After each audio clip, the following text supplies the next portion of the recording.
Welcome to WhiskyCast, cask strength conversation featuring news and interviews from the world of whiskey. I'm Mark Gillespie. This is episode number 861 for March 7th, 2021. Coming up in a few minutes, we'll be able to take you deep down into Southland to visit Old Distillery and the farm there. And from Old Distillery, you can actually look out and see the Hokanui Hills where some of our original kind of moonshiners were. You'll be able to visit Lammermoor Station up in the Aotearoa, and that was the original source of water for Willowbank, which was our first commercial distillery. 1 year ago this week, I was in Christchurch, New Zealand for DramFest 2020 and got home just a couple of days before the COVID-19 pandemic threw the world into lockdown. Since then, more distilleries have opened in New Zealand, and now the country's 19 distillers have agreed on a formal definition for New Zealand whiskey. Tash McGill is part of Distilled Spirits Aotearoa, the group representing the 19 distillers, and she's also a spirits writer. I'll talk with her later on WhiskyCast In-Depth about the new regulations, which not only define New Zealand whiskey, but its relationship to New Zealand's indigenous people, the Tameori, along with the growth in distilling since our visit to Christchurch a year ago. I'll also have the What I'm Tasting This Week department, Your Voice, the Whiskey Club of the Month for March, and on Behind the Label, I'm very protective of my palate. Again, others may think, well, you can drink what you want to. It's not going to affect it. Well, now that I'm doing it, I got to rock what I know. The news is next on this week's WhiskyCast. And now, a message from Robin Redbreast. Trying to fit the best of Ireland into one day, huh? Good luck. Takes us at least 12 years. Happy St. Patrick's Day from Redbreast, proud sponsor of WhiskyCast. Hey whiskey fans, I'm Gabriel Cardarella, brand ambassador for the world's most awarded blended Scotch whiskey, Dewar's. You could probably guess I've got a lot of stories, but for me, the good ones have one thing in common. They're best told over a glass of whiskey. So hit pause, grab your bottle of Dewar's, and let's get back to this episode of WhiskyCast. Let's get started with the news.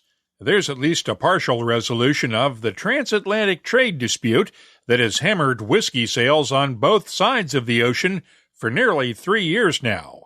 Thursday, the United States and Great Britain agreed to suspend their tariffs on each other's goods, stemming from the 16-year-old dispute over aircraft subsidies, and a day later, the U.S. and the European Union announced a similar deal. Both agreements will last for the next 4 months while negotiators try to work out a permanent solution. The deal includes the U.S. 25% tariff on single malt whiskeys from Scotland and Northern Ireland, along with a long list of wines and liqueurs from all over Europe. The U.S. tariff decimated Scotch whiskey exports to one of its largest markets over the past 16 months, and while Scotch Whisky Association Chief Karen Betts is cheering the deal, she is calling it just a good first step for now.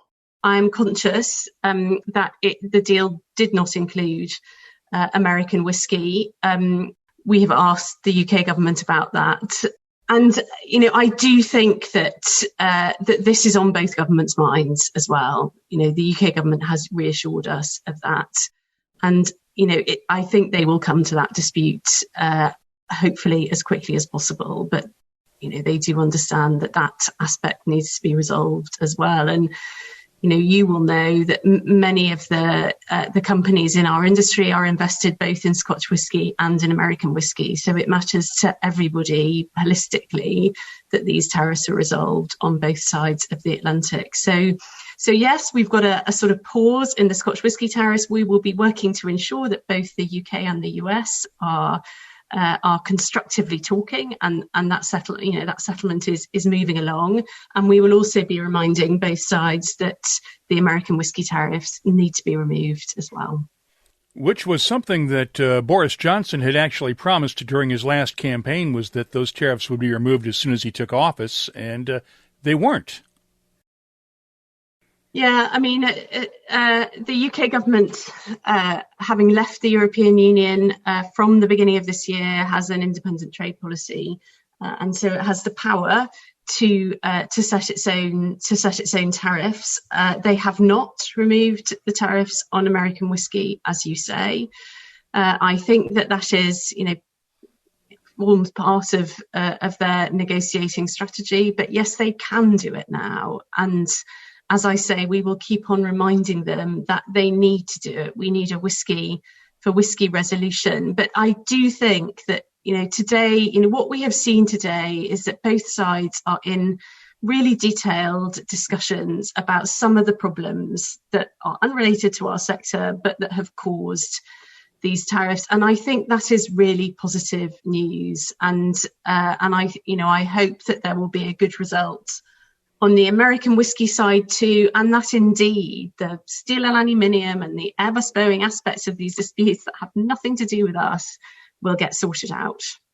The European tariffs on bourbon and other American whiskeys date back to the summer of 2018 and a disagreement over the Trump administration's tariffs on imported European steel and aluminum.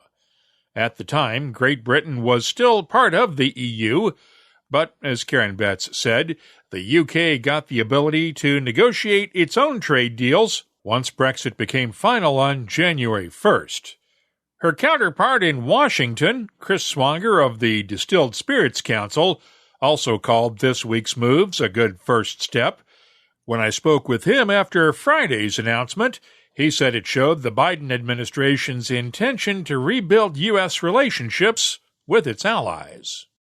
One of the challenges that we have is we've got to unwind all of this from a rattlesnake that, was just winding around, right? So nothing's black and white as it relates to trying to resolve these problems.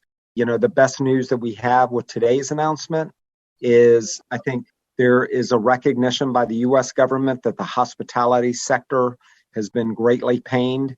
So we got 4 months between Monday in June for the UK and the US to get the Boeing and Airbus case resolved, and that's a great opportunity. But in the meantime, we've got to work hard to make sure that the tariffs on American whiskey, which are implicated in the steel and aluminum case, Section 232, that needs to be suspended as well.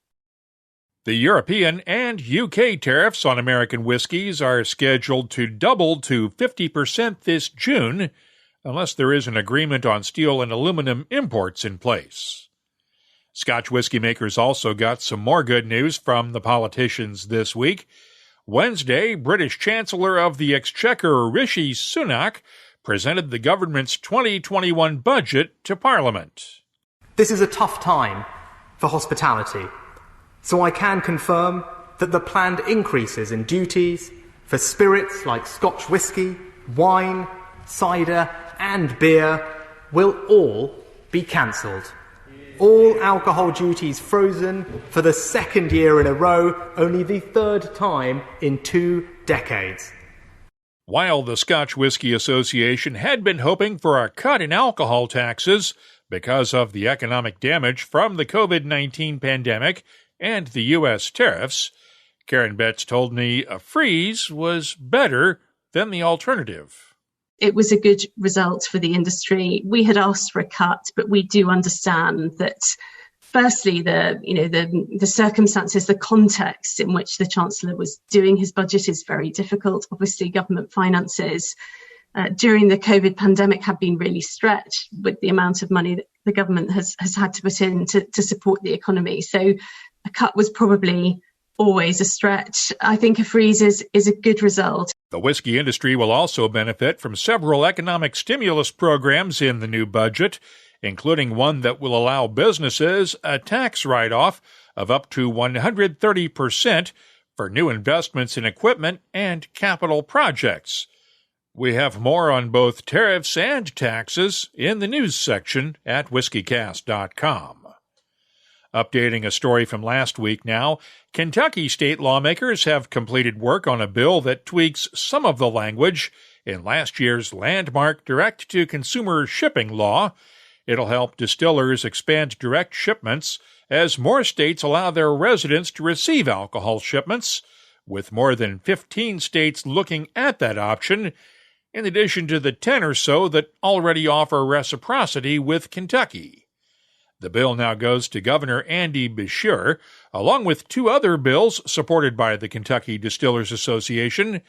We mentioned one last week. It makes cocktails to go legal once the pandemic ends. The concept was allowed under emergency orders issued during the pandemic. The other bill gives educational distilleries a break from the state's requirement that holders of distilling licenses produce at least 600 gallons of alcohol each year.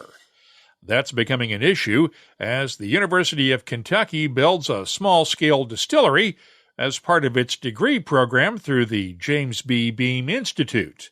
Other Kentucky colleges are setting up similar programs, and the bill will also cover the privately run Moonshine University and its educational distillery in Louisville. The bill we mentioned last week that would open up more chances to find private barrel picks at Kentucky bars, restaurants, and hotels will not be acted on in this year's session, which ends at the end of March. When Jim McEwen joined us last month on the Happy Hour webcast, he hinted that some of his personal barrels from his years at Brook-Laddie would be hitting the market soon. We now have the details. He's working with the relatively unknown independent bottler DramFest to release the Jim McEwen Signature Collection of single-cask bottlings. The first release of 9 planned editions includes Brook-Laddie, Port Charlotte, and Aotearoa whiskeys dating back to 2007, including the oldest Aotearoa ever bottled at 13 years old. Jim led a Zoom tasting of the whiskeys this week, and I asked him why he picked DramFest when much larger bottlers would have jumped at the chance. The 2 boys are doing great, and it took a lot of courage to buy the casks and go out into the big wide world against the multinationals. But it's something special. It's like opening a special trinket box and you find all these beautiful jewels in there. So I'm really, really happy to be signed up with DramFest. It's a great privilege and a great honour. These casks could have gone anywhere and not been appreciated the way the boys appreciate them. There's another story behind that partnership. Bruce Farquhar started DramFest in 2015 as a side gig. My full-time job is up in Shetland. I'm a commissioning engineer at Sagamore Oil Terminal, and I was on the ferry night boat from Aberdeen up to Lerwick, and I got a message on my phone from a friend saying, "Are you interested in buying some casks?" And I said, "Yes." He says, "Some Islay casks?" And I went, "Yeah." He says, "There's quite a lot of them." I said, "Yeah, definitely." So he said, "Do you mind if I pass on your phone number to the seller?" And I went, "Yeah, no problem." So the following day, I got a phone call after I finished work. I answered the phone, and this voice came and said, "Hello, is that Bruce?" I said, "Yes." He says, "This is Jim McEwen." And it was one of those kind of double take moments. I thought, is this the Jim McEwen? Yeah, this is Jim McEwen. And Jim McEwen's been a whiskey hero of mine. You know, even before Brook-Laddie, I was aware of him at Bowmore because I was just getting into whiskey. So I just couldn't believe it. And I talked to Jim, and he seemed to like the idea I had for his casks. So yeah, it was good. It's just I still can't believe it. I'm living the dream, as they say. The first 21 bottles of each whiskey will go on the auction block at whisky.auctioneer starting this Thursday, with the auction running through next Monday. After that, the remaining bottles will be available at select whiskey shops. I'll have my tasting notes for a couple of them later in the show. Last time around, I reported that Stephen Woodcock is leaving Distill's distilleries in Scotland. We now know where he's going, even though no official announcement has been made. He'll be rejoining former Distell master blender Kirsty McCallum at La Martini Cays as the new master distiller at Glen Turner Distillery. We also know who's replacing Stephen at Distell now. Brendan McCarran will be leaving the Glenmorangie Company at the end of the month. He'll become the master distiller for Bunnahabhain, Deanston, and Tobermory distilleries. Brendan has been Bill Lumsden's heir apparent for the last several years and served as the head of maturing whiskey stocks for Ardbeg and Glenmorangie distilleries. We hope to hear more from Brendan and Stephen on their new jobs on future episodes. Last week, we also had the results of this year's Canadian Whisky Awards, in which Canadian Club's 43-year-old Chronicles 2020 release, The Speakeasy, took Canadian Whisky of the Year honors.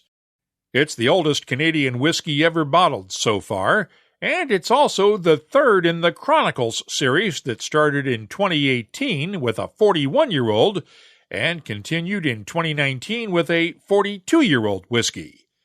Both of those came really close to winning the top prize in the Canadian Whisky Awards, but did not quite make it.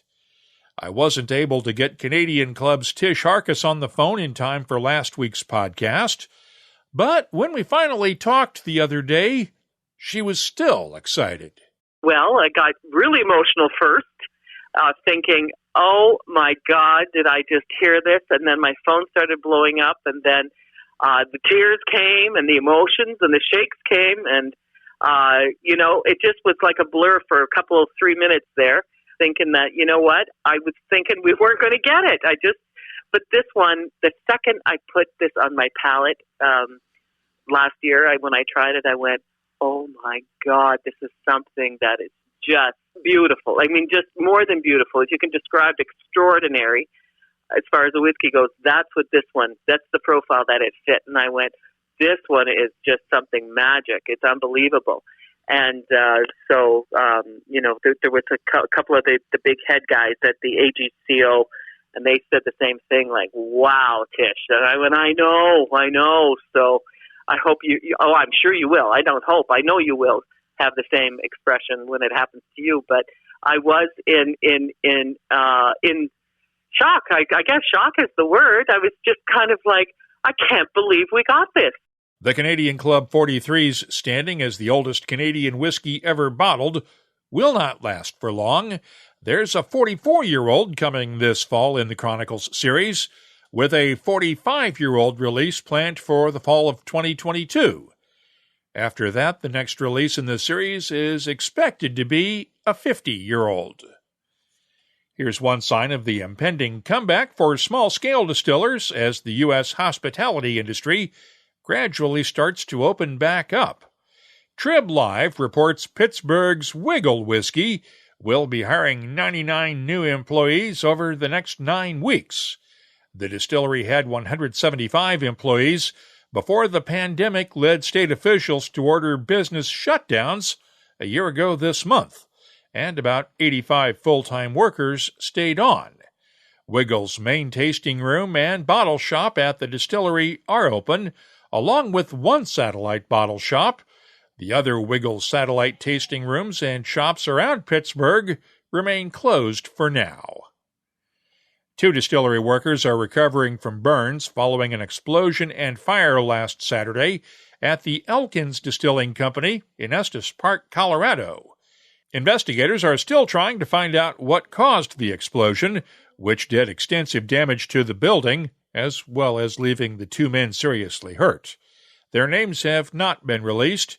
Founder Joe Elkins said on the distillery's Facebook page this week that there will be fundraisers set up to help pay for expenses that are not covered by insurance for the workers. A GoFundMe campaign set up immediately after the explosion has already raised nearly double its original goal of $20,000. The distillery itself is closed for now until it can be rebuilt, but the Elkins store in downtown Estes Park is now open again for bottle sales. Finally, one of the people I wanted to have on WhiskyCast for a long time passed away this week. Harvey Frye was one of the folks behind Jack Rose Dining Saloon in Washington, and before the pandemic hit, he held court at the bar most nights.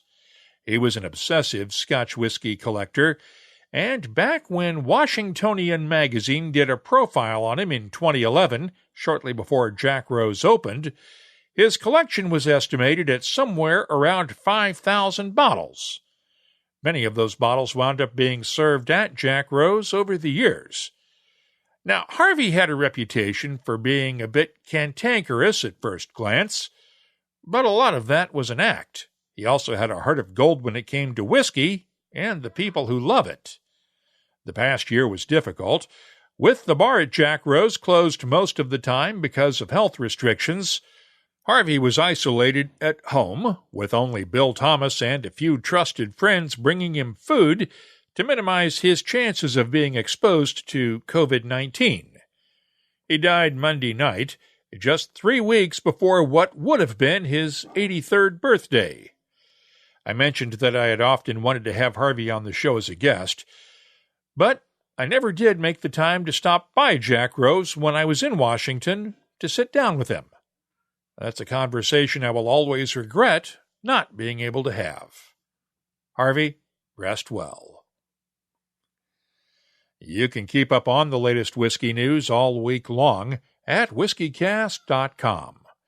Friday night, Uncle Nearest's Fawn Weaver and Victoria Edie Butler joined us on the live Happy Hour webcast.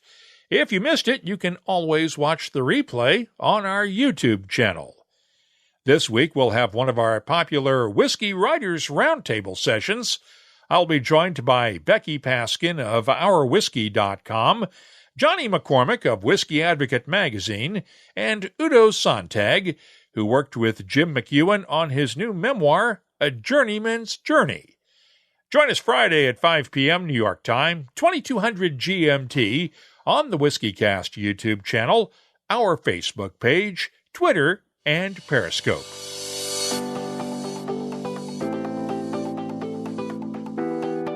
Time now for the WhiskyCast calendar of events, brought to you by Catoctin Creek Distilling. We do have one new cancellation to alert you to for this fall. The Nova Scotia Liquor Corporation's Festival of Whiskey, scheduled for this September in Halifax, has now been canceled.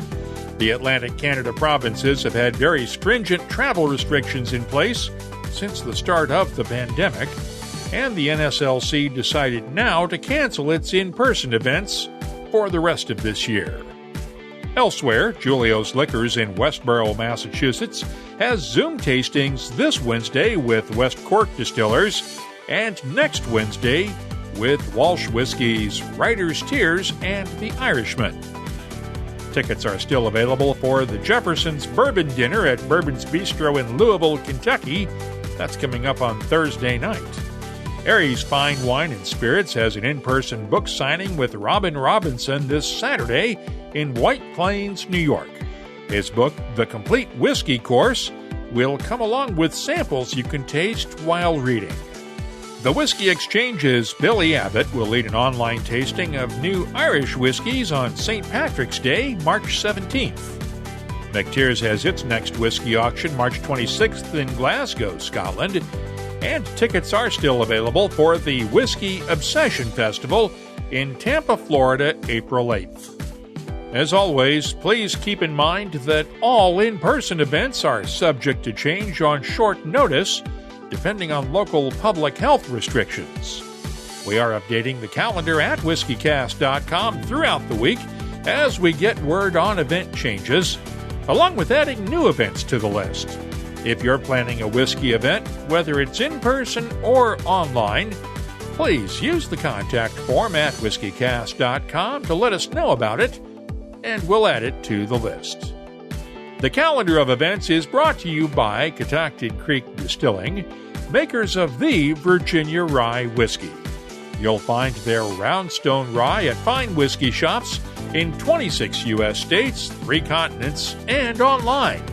Visit the Where to Buy page at CatoctinCreekDistilling.com to find a retailer near you. And please drink responsibly. Hey, what's up, everybody? It's Gabriel Cardarella again, the Doers Guy. I've seen a lot in my years as brand ambassador for the world's most awarded blended Scotch. Like the time I got a hold of an actual letter written by Andrew Carnegie, a letter from 1891, in it asking doers to ship a keg of whiskey to President Benjamin Harrison at the White House. Spoiler alert, we did. And the bourbon folks were not too happy about it. Pretty cool, right? Well, here's another story for you. In 2019, our master blender, Stephanie Macleod, became the first woman to be awarded Master Blender of the Year by the International Whisky Competition. And a year after that, she won it again. Stephanie's first creation for Dewar's 15 year, is another piece of history. Sweet, floral, with notes of honey and toffee, a perfectly balanced addition to the Dewar's lineup. It's a great introduction to Scotch for beginners, and it's more than complex enough to satisfy whiskey aficionados. So grab some Dewar's 15, call some friends, and make a few stories of your own. That's what a good bottle of whiskey is all about.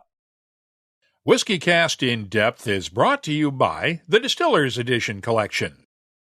This week marks a year since I was in Christchurch, New Zealand for Whisky Galore's DramFest 2020, just before the pandemic shut everything down. New Zealand still has not opened its border to visitors since closing down travel just a few days after I got home. And in fact, residents of Auckland were put back on lockdown last week after a couple of new cases of COVID-19 were found. Episode 809 of WhiskyCast from DramFest last year featured my interviews with several of New Zealand's emerging distillers, and there are now 19 distilleries making whiskey in New Zealand. Last time around, we heard briefly in the news from Tash McGill, a New Zealand-based spirits writer who's been working with distilled spirits Aotearoa to craft a new set of standards that defines New Zealand whiskey. It is more than just the basics of grain, yeast, and water, since New Zealand also has its own indigenous culture to protect as well. So, I wanted to share our entire conversation with you this week. Tell me about these New Zealand whiskey guidelines or restrictions that you guys came up with. Well, it's been a pretty, in the terms of whiskey history, it's been a relatively short and fast process. But for New Zealand, I think it's been relatively drawn out. Our last major commercial distillery closed in the mid-90s, and since then, slowly a number of new distilleries have come on board and opened up. And so with that comes then this conversation about what is a New Zealand whiskey. So those conversations were first started by Matt Thompson of Thompson Whisky, and then Matthew Johns, who has been building a distillery here that comes from Tullibardine originally. He got involved in the conversation. And so slowly all of the distillers, and we now have, would you believe, 19 whiskey distillers in New Zealand, all of various states of operation. It was about a 2-year conversation that we managed to get finalised last year. And we're pretty excited about being able to say, okay, these are the starting point regulations to provide some guidance both to the industry but also to consumers to say, if you are following these practices, then you are actually making a New Zealand whiskey and something that we feel, happy to call that. It sounds interesting because the regulations pretty much mirror Scotland's with a couple of exceptions, right?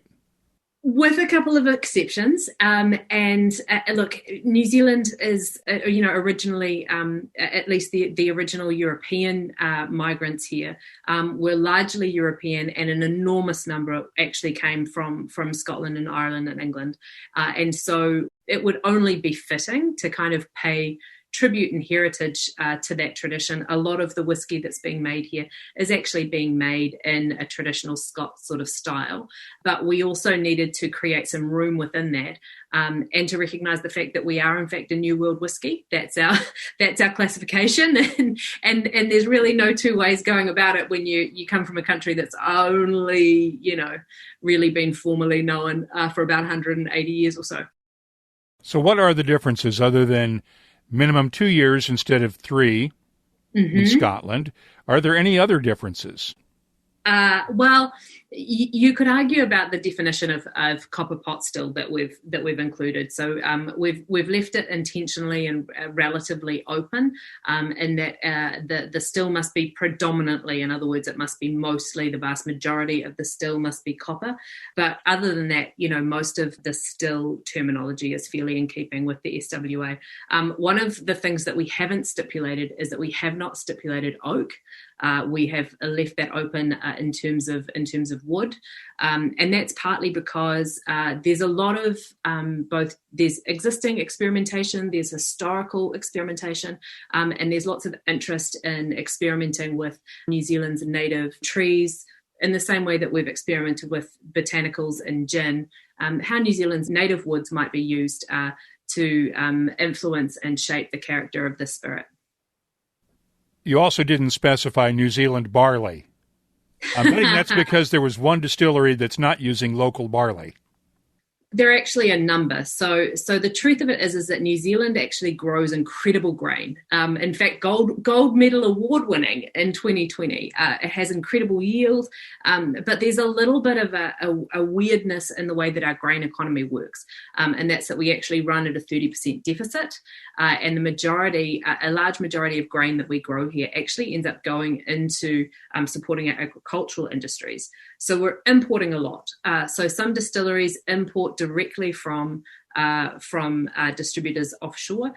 Others purchase their malt from suppliers here in New Zealand, but those suppliers are actually having to import. And so it would just be an impossibility. It would be a much slower process to help build our industry, particularly around single malt. But it would be a real barrier to entry for people if we were to say, stipulate that you have to use 100% New Zealand grain.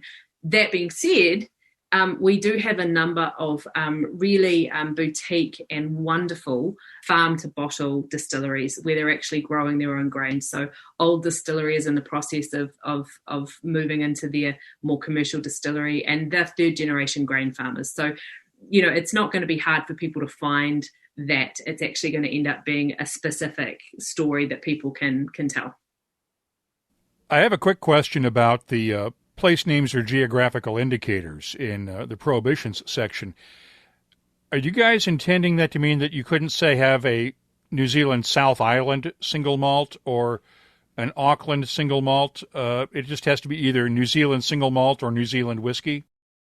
Oh, that's a great question, actually. I'm glad that you asked it. So one of the things that's really important to us as New Zealanders is our embracing of and our acknowledgement of our bicultural status as a country. So the way that we treat, so there are a couple of things at play. The first is the way that we treat to our Māori or the Māori culture, and making sure that people are not able to exploit or unfairly engage that language or the motifs of Māori culture to represent something that's not authentic. So that's the first piece. The second piece is because we're not prohibiting the import of products from other parts of the world, we wanted to make sure that people weren't able to say import an American whiskey or import from Scotland and then call it something that gave the impression or the inference that it was a New Zealand-made whiskey or a New Zealand-made product. So we're just wanting that to be really clear. Our intention is to try and continue to build the footprint of New Zealand whiskey overseas, and so the authenticity of that is really important to us. And the cultural heritage of protecting the Maori culture is really critical here, right? Absolutely.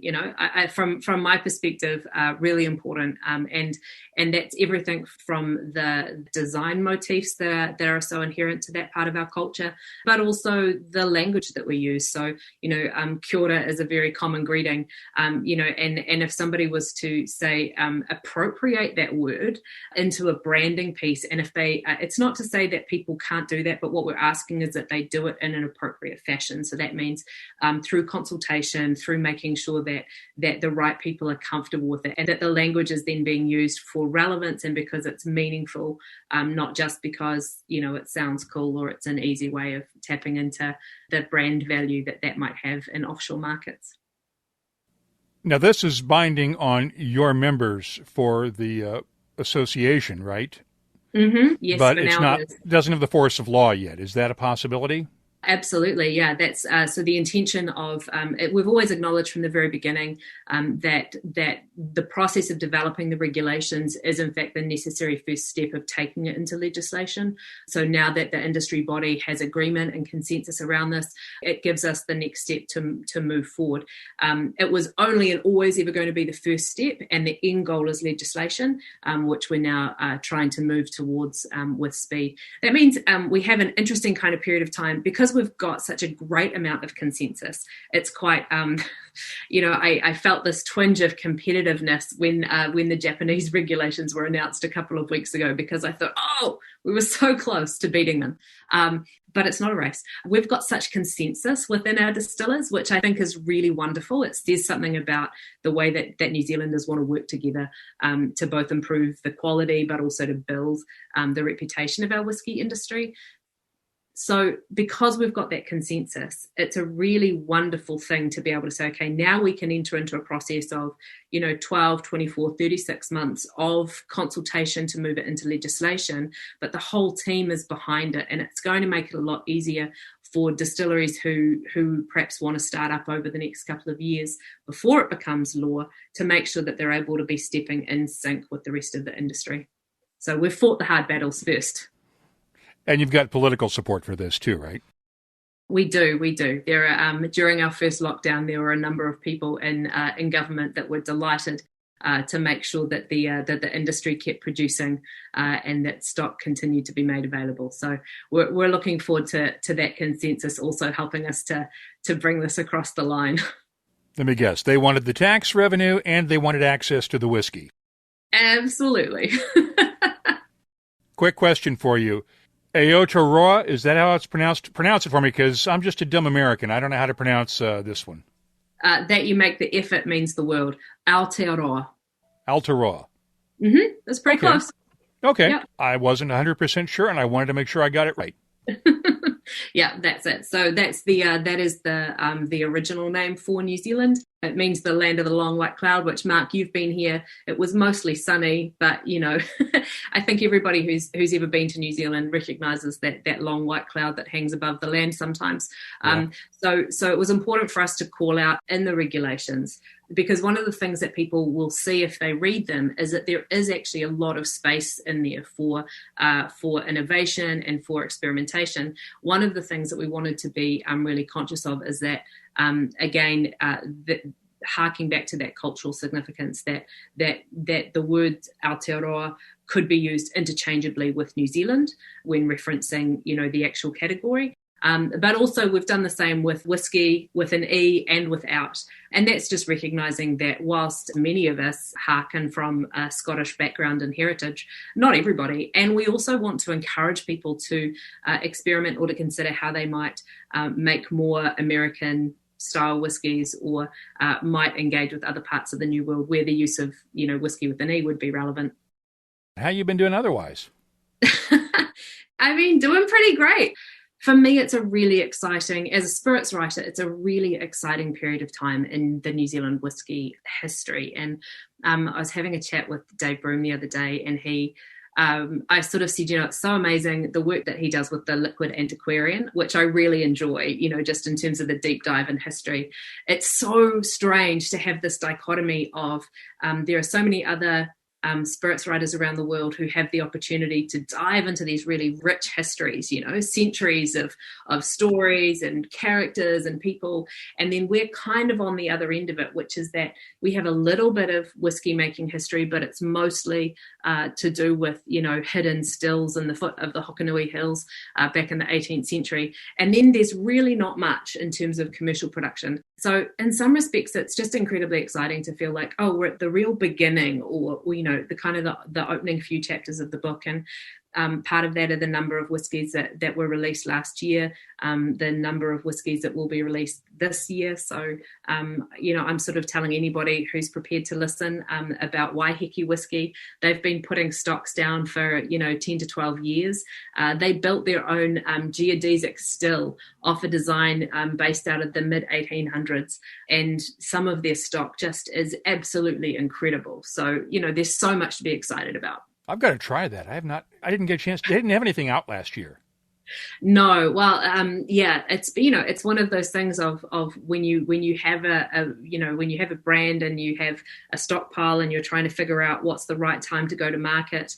But they have just some incredible products, and I was lucky enough to be over on Waiheke Island probably just a month or so ago, and tasting through some of the samples. And as Mark said to me there, he said, this is just the beginning. we'll have to get you back to go through some of the older stock. And, I personally can't wait because it's going to really add to and elevate the New Zealand whiskey story, in an utterly unique way. Well, I am hoping that a year from now I can come back.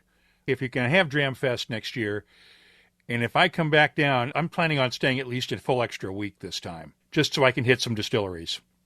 Absolutely. I mean, by the time you come back next year, assuming all goes well, we'll be able to take you deep down into Southland to visit Old Distillery and the farm there.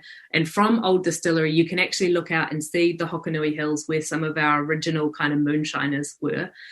You'll be able to visit Lammermoor Station up in the Upper Taieri, and that was the original source of water for Willowbank, which was our first commercial distillery.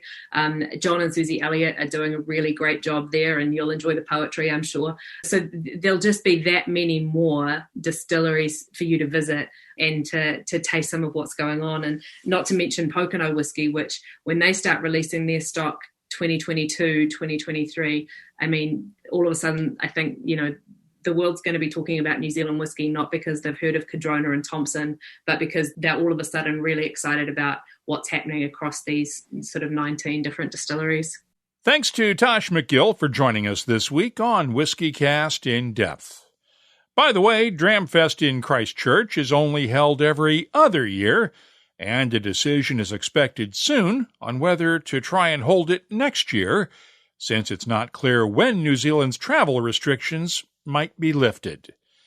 We should note that it was 10 years ago this month when a massive and deadly earthquake hit Christchurch on the eve of DramFest.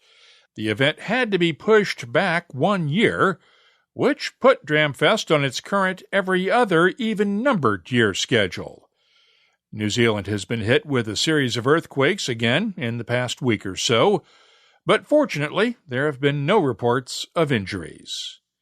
That's WhiskyCast In-Depth, brought to you by the Distillers Edition collection lineup of single malts from Diageo's Classic Malts.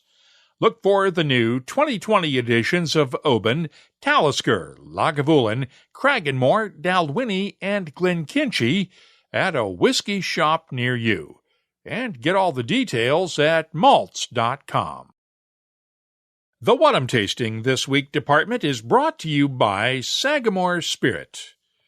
I mentioned a couple of weeks ago in the news that London's Bimber Distillery had signed a new deal with Glass Revolution Imports to bring its single malts into the United States for the first time. I got my first chance to taste a Bimber whiskey this week, courtesy of Glass Revolution's Raj Sabharwal. The Bimber Country Collection Bourbon Cask number 154 is a U.S. exclusive. It's just over 3 years old and bottled at 59.1% ABV. The nose is fruity and sweet with a nice touch of honey, complemented by red apples, candied pears, and brown sugar. The taste is fruity with a good balance of subtle spices, oak tannins, honey, and brown sugar. The finish is long and fruity with a subtle hint of lingering spices. I'm scoring the Bimber Country Collection Bourbon Cask number 154 a 91. There's also a new Amrut Atma single cask exclusive bottling for the U.S. from Glass Revolution. It's a 7-year-old port pipe matured malt distilled from unpeated Indian barley and bottled at 56.5% ABV. The nose has notes of red grapes, brandy, plums, and a hint of raisins, along with oak tannins and a touch of black cherries. The taste is thick, fruity, and nectar-like, with peaches, red grapes, and raisins, balanced by touches of clove and cinnamon, while a touch of black cherries comes out as the spices start to fade. The finish, long and subtle, with touches of black cherries, red grapes, plums, and a hint of oak. I'm scoring the Amrut Atma Port Pipe Single Cask a 93. I'll have more tasting notes in just a minute, but first, this week's tasting notes are brought to you by Sagamore Spirit Rye Whiskey. Want to find out just how Sagamore Spirit is reviving and evolving the tradition of Maryland-style rye whiskey, including its new tequila cask-finished rye? In-person tastings are available once again at the distillery in Baltimore, but you'll also find a variety of virtual tours, tastings, and other experiences at the Sagamore Spirit website. They're offering WhiskyCast listeners a free virtual guided tasting. If you buy a bottle from your local retailer, a Sagamore Spirit teammate will guide you through each product. Visit sagamorespirit.com and use the code WhiskyCast, all one word, to access it. Please drink responsibly. Jim McEwen has made a lot of whiskeys over his 58 years in the Scotch whiskey industry, and I am hard-pressed to find many bad ones in the bunch. I tasted 4 of the first releases in his new Jim McEwen Signature Collection from DramFest. That's the one I mentioned during the news, including a 2007 Bruichladdich matured in an ex-Bordeaux wine cask for 13 years and bottled at 61.8% ABV. The nose has notes of red grapes, heather, honey, and lemongrass, along with dried fruits and a hint of hazelnut. The taste is complex, thick, and chewy, with a wonderful balance of subtle spices, red wine and grapes, apricots, red apples, and honey. Adding a few drops of water boosts the spices in the background while adding a hint of toffee. The finish? Well, it's so long that your mouth might just want to charge it rent, with subtle spices and hints of brandy, dried fruits, and honey. I'm scoring the Jim McEwen Signature Collection 2007 Bruichladdich, release 1.1, a 95. And then there's that Aotearoa, 13 years old, the oldest on record, and matured in a first-fill Sauterne cask, then bottled at 57.5% ABV. The nose is smoky, yet well-balanced with hints of heather, dried grass, green grapes, and garden herbs. The taste? Wow! A great balance between smoke and barley sugar sweetness, along with subtle spices, green grapes, and dried flowers. Adding a little water makes it all the smoother.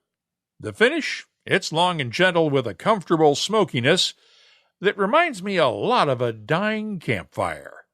I'm scoring the Jim McEwen Signature Collection Aotearoa 2007, release 1.3, a 96. The What I'm Tasting This Week department is brought to you by Sagamore Spirit. I'll be adding these whiskeys to our searchable list of nearly 3,100 different whiskeys from all over the world. You can check it out this week at whiskycast.com. And now, a message from Robin Redbreast. You know, people always ask me, does Redbreast go better with ice or without? Would it go well with figs, dark chocolate, apple crumble? Is there one particular thing I should enjoy it with? I tell them, yeah, other people. Proud sponsor of WhiskyCast. It's time to announce our latest Whiskey Club of the Month. Each month we pick a whiskey club somewhere in the world, and they'll receive 24 WhiskyCast Glencairn glasses to use at their club tastings. This month we're honoring the Tuscaloosa Scotch Club in Tuscaloosa, Alabama. David Brooking emailed us to nominate his club, which started back in 2018 and now has 15 active members. They've been meeting via Zoom since the pandemic started. Here's what David told us. The club is primarily focused on single malt Scotch, but we've been known to change things up occasionally. We're doing an Irish whiskey night this month. All are welcome to follow and contact us through our Instagram account at T-Town Scotch Club. People local to the Tuscaloosa area should contact us about attending one of our monthly meetings, which will hopefully go back to in-person as more of us get vaccinated. Thanks for nominating your club, David. We'll be sending you 24 WhiskyCast Glencairn glasses to use when your club can get back to those in-person meetings. If you're in a whiskey club and would like to nominate your group, all you have to do is use the contact form at whiskycast.com to get in touch with us. Tell us a bit about your club And if you have a website or are active on social media, we'll be glad to post a link on the Whiskey Clubs page at whiskycast.com. We do roll over the entries from month to month, so if you've already nominated your club once, you are still in the running. Once again, congratulations to the Tuscaloosa Scotch Club, and thanks to Glencairn Crystal for helping us support whiskey clubs around the world. Let's open up the inbox now for your voice. As you might expect, the news that the U.S., Great Britain, and the European Union are suspending their latest round of tariffs affecting the whiskey industry generated a lot of comments this week. Adam Spiegel of California's Sonoma Distilling Company posted this on our Instagram feed. And they are offering us the same overseas? With a sad face emoji. Like other U.S. distillers, he is still being hit with Europe's 25% tariff on imported American whiskeys that's been in effect for nearly 3 years now. As we mentioned during the news, that tariff stems from a different dispute than the aircraft subsidies fight that the politicians worked out a ceasefire on this week. But the very fact that they did reach a ceasefire means that there's a chance that the arguments over steel and aluminum imports that led to that American whiskey tariff can be worked out as well. Adam Bowie at AW Bowie on Twitter leads the Scotch Whisky Association's work on American trade issues, and he tweeted this comment after our story on the suspension. Superb coverage of this story over the last years, Mark.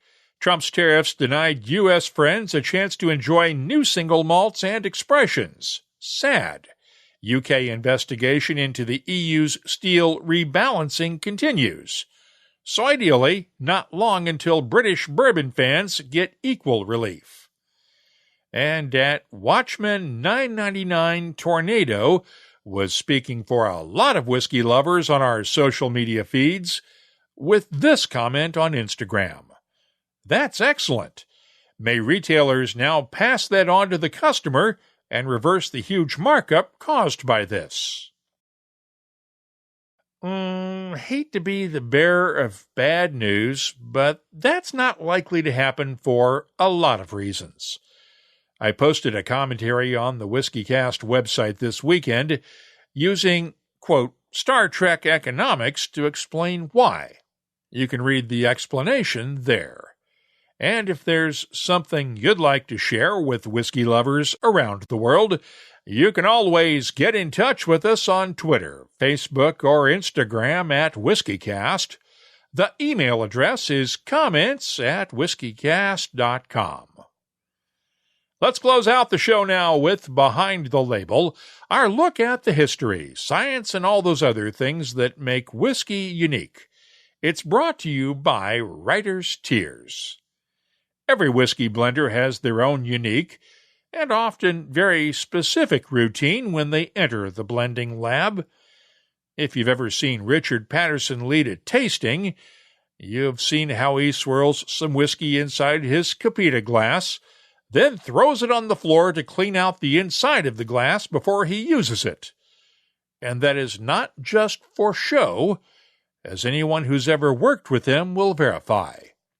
Friday night, Victoria Edie Butler of Uncle Nearest Tennessee Whiskey joined us on the Happy Hour webcast, along with Uncle Nearest founder Fawn Weaver. Last month, Victoria was named Whiskey Magazine's Master Blender/Distiller of the Year in the 2021 Icons of Whiskey America Awards. And Queen V shared her routine with us. Regardless of what time of day that I go in to do a blend, I don't eat before. I don't have any food.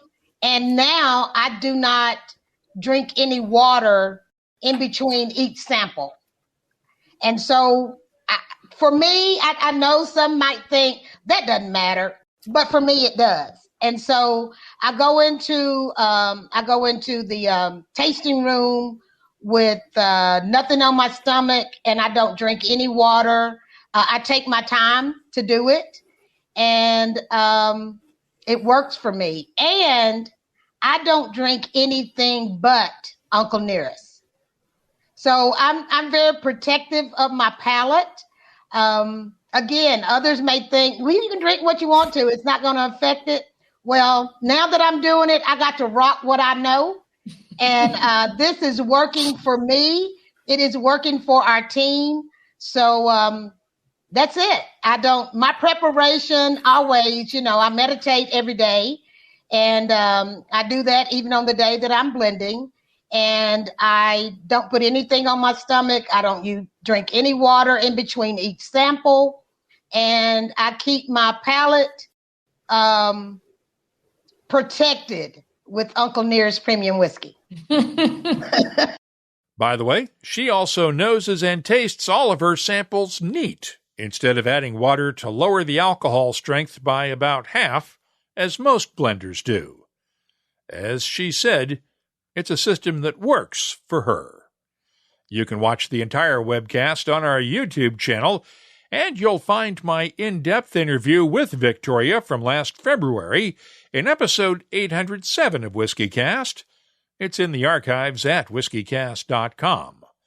If you have something you'd like us to look at on an upcoming episode, just use the contact form at whiskycast.com to get in touch with us.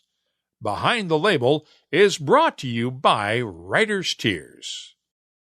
Writer's Tears Copperpot, a rare style of Irish whiskey with a creative twist. A unique triple distilled blend of single pot still and single malt premium Irish whiskies. Writer's Tears Copperpot. Do you dare to be creative? That's all for this edition of WhiskyCast. You'll find links for the stories in this episode in our show notes at whiskycast.com. That, of course, is also where you'll find the latest whiskey news, my tasting notes, the calendar of events, our whiskey photo of the week, and a complete archive of past episodes all the way back to 2005. We'd love to hear from you. Get in touch with us on Twitter, Instagram, and Facebook at WhiskyCast. The email address is comments@whiskycast.com. At Doers, we love a good story, and that's why we're always writing new chapters. Like our Illegal Smooth finished in mezcal casks, with notes of sliced green pepper and a wisp of smoke. A world's first, Illegal brings cultures together for something truly unique. As a 174-year-old brand, we could rest on our laurels. Instead, we'd much rather continue writing. Because when you keep telling the same old story, that's when people stop listening. And now, a message from Robin Redbreast. Small batch. How would you describe it? It's like an Irishman's understanding of baseball. Extremely limited. Proud sponsor of WhiskyCast. Redbreast. Pass it on. WhiskyCast is a production of Cask Strength Media, copyright 2021, and comes to you from the charming, yet regrettably dry town of Haddonfield, New Jersey. I'm Mark Gillespie, reminding you that when you drink, please drink responsibly. Thanks for listening, and please stay safe.